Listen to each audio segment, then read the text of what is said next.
ജയ് മാതാ. ചരണം ശരണം രമാംബികേ, ചരണം ശരണം ത്രയംബകേ. അതൊരു വിവാഹഗൃഹമായിരുന്നെങ്കിലും അമ്മയുടെ സാന്നിധ്യത്താൽ അവിടം ദിവ്യലോകമായി പരിണമിച്ചു. ഭജനയും അമ്മയുടെ ദിവ്യ ഭാവലീലകളും അവിടെ അരങ്ങേറി. ഭക്തന്മാർ ആനന്ദലഹരിയിൽ ആറാടി. അതൊരു വിവാഹഗൃഹമാണെന്ന കാര്യം പോലും എല്ലാവരും മറന്നിരുന്നു. അമ്മയുടെ ദർശനത്തിനായി അവിടെ അനേകം ഭക്തന്മാർ വന്നുകൊണ്ടേയിരുന്നു. അമ്മയുടെ ആഗമനം അറിഞ്ഞ് മറ്റു മണ്ഡലികളിൽ നിന്നും ധാരാളം ആളുകൾ അവിടെ എത്തിച്ചേർന്നിരുന്നു. ഇത് കണ്ട വീട്ടുകാർക്ക് ഭയമായി. അവർ തയ്യാറാക്കിയ ഭക്ഷണം മതിയാവാതെ വരുമോ? ഇതറിഞ്ഞ അമ്മ ഭക്ഷണം പാകം ചെയ്യുന്ന സ്ഥലത്തു പോയി തയ്യാറാക്കി അടച്ചുവെച്ച ഭക്ഷണം എല്ലാം തുറന്നു നോക്കി. അമ്മ വീട്ടിലുള്ളവരെ സമാധാനപ്പെടുത്തി. അത്ഭുതമെന്ന് പറയട്ടെ, വന്ന ആളുകൾ മുഴുവൻ ഭക്ഷണം കഴിച്ചിട്ടും ഭക്ഷണം പിന്നെയും ബാക്കി. പാത്രം അക്ഷയപാത്രമായി മാറിയിരുന്നു. TNK നായരുടെ സഹോദരിയുടെ പുത്രനും മേജർ ജനറലുമായ ശ്രീ TN രാമചന്ദ്രൻ നായരായിരുന്നു സതിയുടെ വരൻ. തിരുവനന്തപുരമാണ് അദ്ദേഹത്തിൻ്റെ താമസ സ്ഥലം. വിവാഹം കഴിഞ്ഞു പോകുമ്പോൾ അവർ അമ്മയെ തിരുവനന്തപുരം സന്ദർശിക്കുന്നതിനായി ക്ഷണിച്ചു. അമ്മയും ഭഗവാനും മറ്റു ഭക്തരോടൊപ്പം അടുത്ത ദിവസം തൃശ്ശൂരിൽ നിന്നും തിരുവനന്തപുരത്തേക്ക് പോയി. തിരുവനന്തപുരത്തെ അമ്മയുടെ ആദ്യ സന്ദർശനം 1953 ഡിസംബർ മാസം 22 മുതൽ 31 വരെ തൃശ്ശൂരിൽ അമ്മയുടെ സന്ദർശനമുണ്ടായി. തദവസരത്തിൽ നഗരപ്രദക്ഷിണം, അഖണ്ഡ രാമനാമ ജപയജ്ഞം, ഭജന, പ്രവചനം തുടങ്ങിയവ നടത്തപ്പെട്ടു. തൃശ്ശൂരിൽ രമാദേവി മന്ദിരം നിർമ്മിക്കുന്നതിനായി 1953 ഡിസംബർ 24 കാലത്ത് 10 മണിക്ക് ശിലാസ്ഥാപനം നടന്നു. പുരോഹിത വൃന്ദത്തിൻ്റെ വേദഘോഷത്തോടൊപ്പം ഭക്തജനങ്ങളുടെ നാമജപവും അന്തരീക്ഷത്തിൽ മുഴങ്ങി. അമ്മയുടെയും ഭഗവാന്റെയും ആശീർവാദത്തോടെ ശിലാസ്ഥാപനം നടത്തപ്പെട്ടു. അമ്മയുടെ ഭജനയും സമാധിഭാവങ്ങളും ദർശിച്ച് ഭക്തജനങ്ങൾ ആനന്ദലഹരിയിൽ ആറാടി. 1953 ഡിസംബർ 27 പുറനാട്ടുകര ശ്രീരാമകൃഷ്ണ ആശ്രമത്തിലേക്ക് അമ്മയെ ആശ്രമം അധികൃതർ ക്ഷണിച്ചു. ആശ്രമത്തിൽ പ്രത്യേകമായി തയ്യാറാക്കിയ ഹാളിലെ സ്റ്റേജിൽ ശ്രീരാമകൃഷ്ണ പരമഹംസരുടെയും ശാരദാദേവിയുടെയും പടങ്ങൾ വെച്ചിരുന്നു. അമ്മയെ വിധിയാംവണ്ണം ആശ്രമാധിപന്മാർ സ്വീകരിച്ചു. ഹാളിലെത്തിയ അമ്മ ഒരു വലിയ പുഷ്പമാല പരമഹംസരുടെ ഫോട്ടോയിൽ ചാർത്തി. ഹാളിൽ അമ്മയ്ക്ക് ഇരിക്കുവാനായി ഒരു സോഫ പ്രത്യേകം അലങ്കരിച്ച് തയ്യാറാക്കി വെച്ചിരുന്നു. എന്നാൽ അമ്മ അവിടെ ഇരിക്കാതെ തറയിലിരുന്നു. തുടർന്ന് ഭജന ആരംഭിച്ചു. അല്പസമയത്തിനകം അമ്മ സമാധിയിൽ ലയിച്ചു. അല്പം കഴിഞ്ഞ് അമ്മ സമാധിഭാവത്തിൽ തന്നെ എഴുന്നേറ്റ് നിന്നുകൊണ്ട് ഉദ്ഘോഷിച്ചു, അമ്മ വന്നിരിക്കുന്നു. രാമകൃഷ്ണന്റെ ആരാധനയാലും വിവേകാനന്ദന്റെ പ്രാർത്ഥനയാലും അവളുടെ സ്വയം സങ്കല്പത്താലും ജീവന്മാരുടെ ഉദ്ധാരണത്തിനായി അമ്മ ഇതാ വന്നിരിക്കുന്നു. ആശ്രമാധിപന്മാർ അമ്മയെക്കുറിച്ച് അല്പം പ്രഭാഷണം നടത്തി. തുടർന്ന് അമ്മയ്ക്ക് ആരതി ചെയ്തു. പ്രസാദ വിതരണവും നടത്തി. അമ്മ അവിടുത്തെ ശാരദാ മന്ദിരവും സന്ദർശിച്ചു. 1956 ഇന്ത്യയിലെ തന്നെ ആദ്യത്തെ രമാദേവി ക്ഷേത്രം തൃശ്ശൂരിൽ വന്നു. തൃശ്ശൂരിലെ പേരാമംഗലത്തെ കിഴുമണ്ടയൂർ മനയിലെ നമ്പ്യാത്തൻ നമ്പൂതിരിയും പത്നിയും അമ്മയിൽ അതിരറ്റ ഭക്തിയും വിശ്വാസവും ഉള്ളവരായിരുന്നു. അവരുടെ മൂത്തപുത്രൻ കൃഷ്ണൻ നമ്പൂതിരി ചെറുപ്പം മുതൽക്കേ പോളിയോ ബാധിച്ച ആളായിരുന്നു. അമ്മയുടെ കൃപയാൽ ശരീരത്തിൽ നിന്നും വ്യത്യസ്തമായ ആത്മാവാണ് താൻ എന്ന് അറിഞ്ഞ വ്യക്തിത്വം. അമ്മ തൻ്റെ പ്രിയപ്പെട്ട കുട്ടിയോട് പറഞ്ഞു, നമ്പൂരി, അമ്മ പറയുന്നത് ക്രൂരതയാണെന്ന് തോന്നരുത്. പ്രാരാബ്ധം അനിവാര്യമാണ്. എന്നാൽ ഇവിടെയും ഈശ്വര കൃപയുടെ ഒരു തൂവൽ സ്പർശം നിങ്ങൾക്ക് ലഭിച്ചിട്ടുണ്ടല്ലോ. കുടുംബത്തിലെ മൂത്ത പുത്രനായ നിങ്ങൾ കുടുംബഭാരം വഹിക്കേണ്ടയാളായിരുന്നു. സംസാരത്തിൻ്റെ ആ ഭാരം ഒഴിവാക്കി തന്ന സമ്പൂർണ്ണ ജീവിതം അമ്മയ്ക്ക് സമർപ്പിക്കുവാനുള്ള ഒരു ഭാഗ്യം നിങ്ങൾക്ക് കൈവന്നു. ഈ ഭാഗ്യത്തിൻ്റെ മുമ്പിൽ ബാക്കി ക്ലേശങ്ങളെല്ലാം നിസ്സാരമായി തോന്നണം. വികലാംഗർക്ക് ക്ഷേത്രങ്ങളിൽ പൂജിക്കുവാൻ അർഹതയില്ലത്രേ. എന്നാൽ 30 വർഷക്കാലത്തോളം തൃശ്ശൂർ രമാദേവി മന്ദിരത്തിൽ പൂജ നടത്തിയത് ഒരു വികലാംഗനായ കൃഷ്ണൻ നമ്പൂതിരിയാണ്. ചെറുപ്രായത്തിൽ തന്നെ പോളിയോ ബാധിച്ച് 2 കാലുകളും തളർന്നയാൾ. അമ്മ അദ്ദേഹത്തെ വിളിച്ച് നിർദ്ദേശിച്ചു, നമ്പൂരി, രമാദേവി മന്ദിരത്തിൽ നിങ്ങൾ പൂജ ചെയ്യുക. അദ്ദേഹം പുളകിതഗാത്രനായി അമ്മയുടെ ആജ്ഞ ശിരസാവഹിച്ചു. തൃശ്ശൂർ രമാദേവി മന്ദിരത്തിലെ പൂജകൾ അദ്ദേഹം വളരെ നിഷ്ഠയോടെ, ഭക്തിയോടെ, വേദമന്ത്രത്തോടെ, ഭാവത്തോടെ ചെയ്തു. 1969 മുതൽ തൃശ്ശൂർ രമാദേവി മന്ദിരത്തിലെ പ്രധാന അർച്ചകനായി കൃഷ്ണൻ നമ്പൂതിരിയെ അമ്മ അവരോധിക്കപ്പെട്ടു. സ്ഥൂലിച്ച ശരീരത്തിന്റെ ഉടമയായ നമ്പൂതിരിയുടെ കാലുകൾ ബലഹീനങ്ങളായി. എന്നാൽ ഇതൊന്നും തിരുമേനിയെ ബാധിച്ചില്ല. വേദവിജ്ഞാനം കൊണ്ടും ഗുരുഭക്തി കൊണ്ടും ജ്വലിക്കുന്നതായിരുന്നു ആ കണ്ണുകൾ. പാണ്ഡിത്യവും ശക്തിയും അദ്ദേഹത്തിന് കൈവന്നു. ഗുരുകൃപയാൽ വേദസാഗരത്തിലെ അടിത്തട്ടിൽ നിന്നും അദ്ദേഹം മുത്തുകൾ ശേഖരിച്ച് സമൂഹത്തിന് പ്രദാനം ചെയ്തു. വേദസാഹിത്യത്തിനുള്ള കേരള സാഹിത്യ അക്കാദമി അവാർഡ് 1994 അദ്ദേഹത്തെ തേടിയെത്തി. അമ്മയിൽ നിന്നും മഹാവാക്യ ദീക്ഷ ലഭിച്ച നമ്പൂതിരിക്ക് പിൽക്കാലത്തൊരാഗ്രഹം ജനിച്ചു. തന്ത്രികാചാര്യനായ മാധവ്ജി ജപിച്ചു കൊണ്ടിരിക്കുന്ന ശ്രീവിദ്യാ മന്ത്രം തനിക്ക് വേണമെന്ന്. എന്നാൽ മറ്റൊരു ഗുരുവിൽ നിന്ന് മന്ത്രദീക്ഷ സ്വീകരിക്കുന്നത് അദ്ദേഹത്തിന് അചിന്ത്യം. പുത്രന്റെ അന്തർഗതം അറിഞ്ഞ ലോകമാതാവായ പരമഗുരു ഒരു സ്വപ്ന ദർശനത്തിൽ കൂടി മാധവൻ ജപിക്കുന്ന മന്ത്രം നമ്പൂതിരിക്ക് വേണോ എന്ന് ചോദിച്ചുകൊണ്ട് ശ്രീവിദ്യാമന്ത്രം ഉപദേശിക്കുകയുണ്ടായി. തൃപ്തനായ നമ്പൂതിരി അപ്പോൾ തന്നെ ഉറക്കമുണർന്ന് അത് എഴുതി വെച്ചു.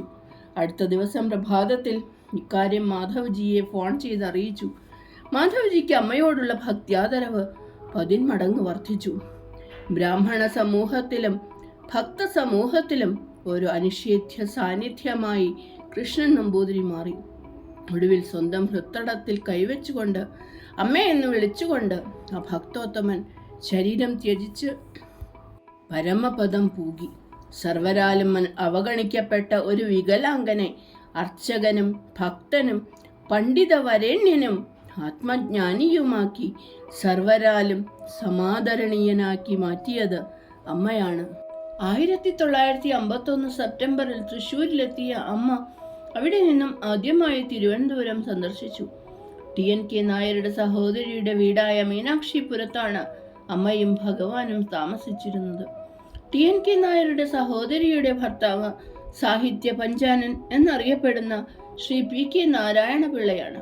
അദ്ദേഹത്തിന്റെ മൂത്ത മകനാണ് പ്രശസ്ത സാഹിത്യകാരൻ ശ്രീ TN ഗോപിനാഥൻ നായർ. രണ്ടാമൻ മേജർ ജനറൽ TN രാമചന്ദ്രൻ. ഇദ്ദേഹമാണ് TNK നായരുടെ മകൾ സതിയെ വിവാഹം ചെയ്തത്. അമ്മയുടെ സന്ദർശനം അറിഞ്ഞ് കുടുംബത്തിലുള്ളവരും സമൂഹത്തിൽ അറിയപ്പെടുന്ന പലരും അമ്മയുടെ ദർശനത്തിനായി മീനാക്ഷിപുരത്തെത്തി. അമ്മയെ കണ്ടപ്പോൾ തന്നെ ഇത് ദേവിയാണെന്ന് അവരിൽ പലരും ഹൃദയം കൊണ്ടറിഞ്ഞിരുന്നു. അന്ന് അവിടെ വന്നവരിൽ ചിലരാണ് Kumarakom Parameswaran Pillai, V Narayana Pillai, G Keshavan Nair, CM Velayudhan Pillai, Shrimati Saradha Thampi തുടങ്ങിയവരും അവരുടെ കുടുംബാംഗങ്ങളും. ഇവരൊക്കെ പിൽക്കാലത്ത് അമ്മയുടെ ശിഷ്യരായി. അമ്മയുടെ ഈ സന്ദർശന വേളയിൽ തിരുവനന്തപുരം മഹാരാജാവ് തിരുമനസ് അമ്മയെ കൊട്ടാരത്തിലേക്ക് ക്ഷണിച്ചു.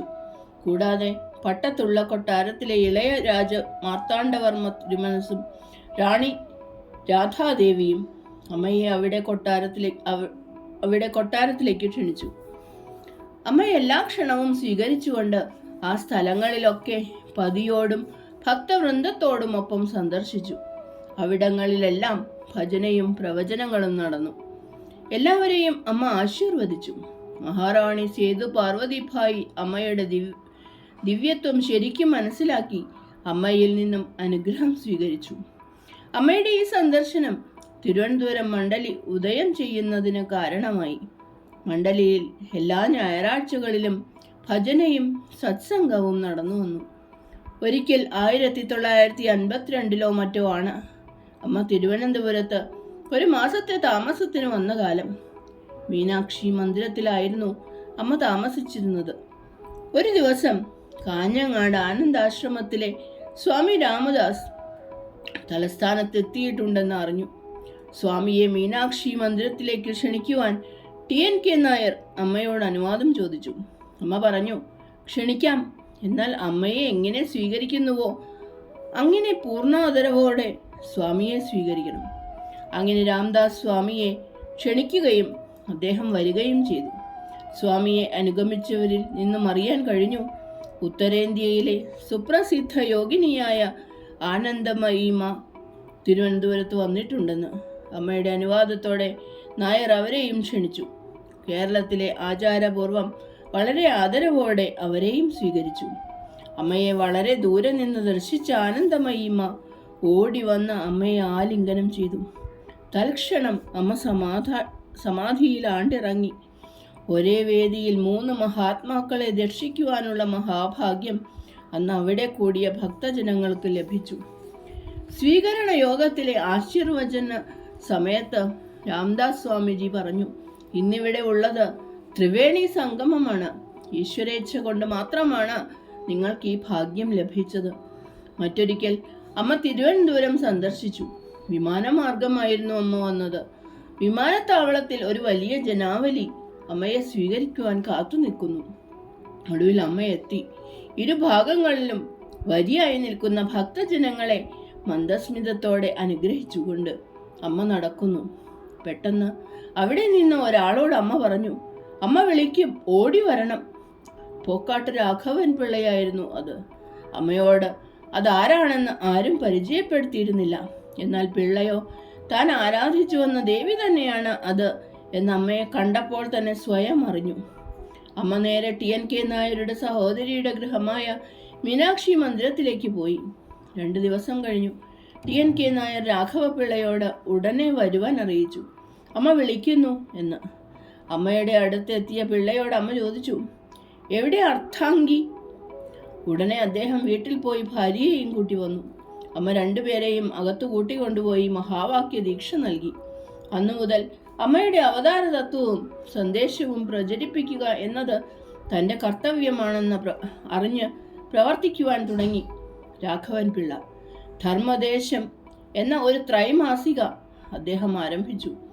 അമ്മ തിരുവനന്തപുരത്ത് ക്യാമ്പ് ചെയ്യുന്ന കാലം. മഹാറാണി തിരുമനസ്സിലെ ക്ഷണം സ്വീകരിച്ച് അമ്മ കൊട്ടാരത്തിലേക്ക് പോവുകയാണ്. കാറിൽ അമ്മയോടൊപ്പം TNK നായരും ഭാര്യ തങ്കമ്മയും വൈദ്യൻ കുമരകം പരമേശ്വരൻ പിള്ളയും ഉണ്ടായിരുന്നു. കാർ പകുതി ദൂരം പിന്നിട്ടു. പെട്ടെന്ന് അമ്മ പറഞ്ഞു, നായരെ, എനിക്ക് രാഘവൻ പിള്ളയുടെ വീട്ടിൽ പോകണം. കാർ തിരിക്കാൻ പറയൂ, മഹാറാണി കാത്തിരിക്കുന്നുണ്ടാവും എന്ന് നായർ പറഞ്ഞു നോക്കി. എന്നാൽ അമ്മയുടെ നിർദ്ദേശത്തിന് വഴങ്ങി കാർ വഞ്ചിയൂർ ലക്ഷ്യമാക്കി ഓടി. കാർ വഞ്ചിയൂരിൽ എത്തിയപ്പോൾ അമ്മ രാഘവൻ പിള്ളയുടെ വസതിക്ക് മുന്നിൽ ഇറങ്ങി. ഒച്ചയുണ്ടാക്കാതെ അമ്മ ഗേറ്റ് തുറന്നു. മറ്റുള്ളവർ അമ്മയെ അനുഗമിച്ചു. ആ സമയം ഒരു തോർത്തുമുണ്ട് ഉടുത്ത് മേശമേൽ കുനിഞ്ഞിരുന്ന് എഴുതുകയാണ് പിള്ള. എന്താ രാഘവൻ പിള്ളേ, നിങ്ങൾ അമ്മയെ കൊട്ടാരത്തിലേക്ക് പോകുവാൻ അനുവദിച്ചില്ല അല്ലേ? അമ്മയുടെ ശബ്ദം കേട്ട് രാഘവൻ പിള്ള പിടഞ്ഞെഴുന്നേറ്റു. എന്താ എഴുതിക്കൊണ്ടിരിക്കുന്നത്? അമ്മ ചോദിച്ചു.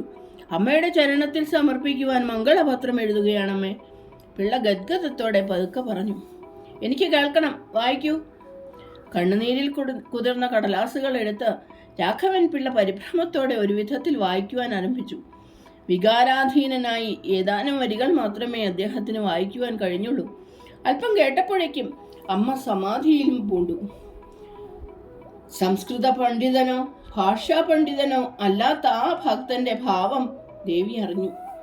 ആ ഭക്തന്റെ അന്തരംഗത്തിൽ നിന്നും പുറപ്പെട്ട ഭാവമാണ് കൊട്ടാരത്തിലേക്ക് പുറപ്പെട്ട അമ്മയെ വഞ്ചിയൂരിലെത്തിച്ചത്. മറ്റൊരിക്കൽ അമ്മ രാഘവൻ പിള്ളയുടെ വസതിയിൽ പെട്ടെന്നൊരു സന്ദർശനം നടത്തി. സമയം പകൽ 11 മണി. പിള്ള സ്നാനം കഴിഞ്ഞൊരു കസേരയിൽ ഇരുന്നു കൊണ്ട് ധർമ്മദേശം ത്രൈമാസികയ്ക്കായി ഒരു ലേഖനം എഴുതിക്കൊണ്ടിരിക്കുകയായിരുന്നു. അടുത്തെത്തിയ അമ്മ പേരെടുത്ത് വിളിച്ചപ്പോഴാണ് അദ്ദേഹം ഞെട്ടി എഴുന്നേറ്റത്. പെട്ടെന്ന് പരിഭ്രമിച്ചുകൊണ്ട് അമ്മയെ വണങ്ങി. ഭാര്യ ദേവകിയമ്മയും കുട്ടികളും സമീപത്തു വന്നു നിന്നു. അമ്മ ഒരു അസാധാരണ ഭാവത്തിൽ എല്ലാവരോടും അവിടുത്തെ പൂജാമുറിയിൽ വരാൻ പറഞ്ഞു.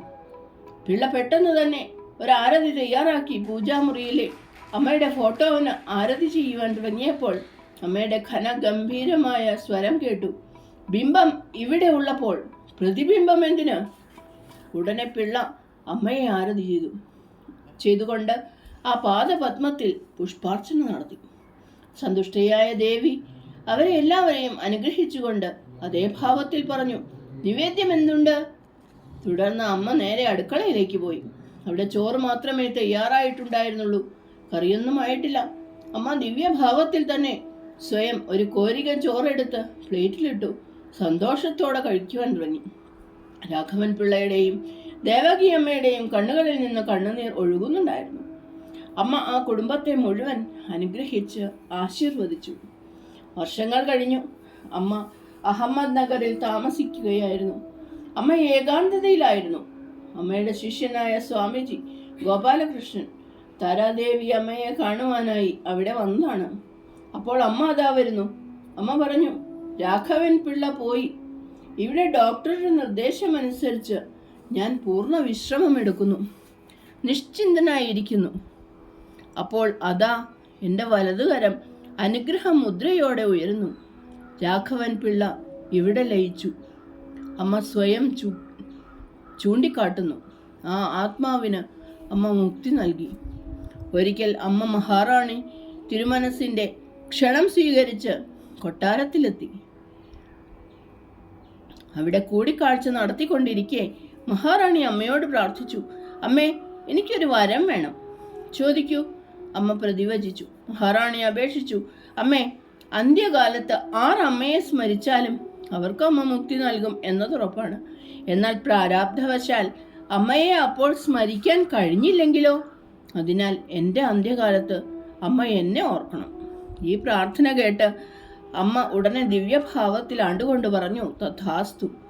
മുക്തിയെ പ്രദാനം ചെയ്യുവാൻ അമ്മയ്ക്ക് കഴിയുമെന്നും അമ്മ ഈശ്വരാവതാരം തന്നെയാണെന്നും ഈ സംഭവം ഒന്നുകൂടി ഉറപ്പിക്കുന്നു.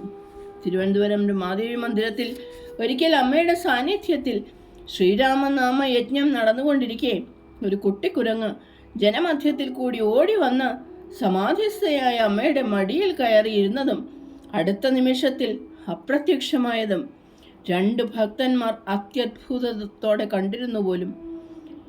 എവിടെ രാമനാമജപം നടക്കുന്നുവോ അവിടെ മാരുതി എത്തും എന്ന് വിശ്വസിക്കുന്നതിൽ തെറ്റില്ല. അമ്മ ഹരിപ്പാട് സന്ദർശിച്ചപ്പോൾ അന്നത്തെ ഹരിപ്പാട് മജിസ്ട്രേറ്റ് ആയിരുന്ന ശ്രീ TP കൃഷ്ണൻ നായരുടെ അതിഥിയായി കുറച്ചു ദിവസം താമസിക്കുകയുണ്ടായി. കൃഷ്ണൻ നായർ ബാരിസ്റ്റർ TNK നായരുടെ സഹോദരി പുത്രനാണ്. TNK നായരും പത്നി തങ്കമ്മയുമാണ് അമ്മയെ കേരളത്തിലേക്ക് ക്ഷണിച്ചു കൊണ്ടുപോയതും അമ്മയുടെ ഭക്തി പ്രസ്ഥാനം കേരളത്തിൽ വളർത്തുവാൻ ജീവിതകാലം മുഴുവൻ പ്രയത്നിച്ചതും.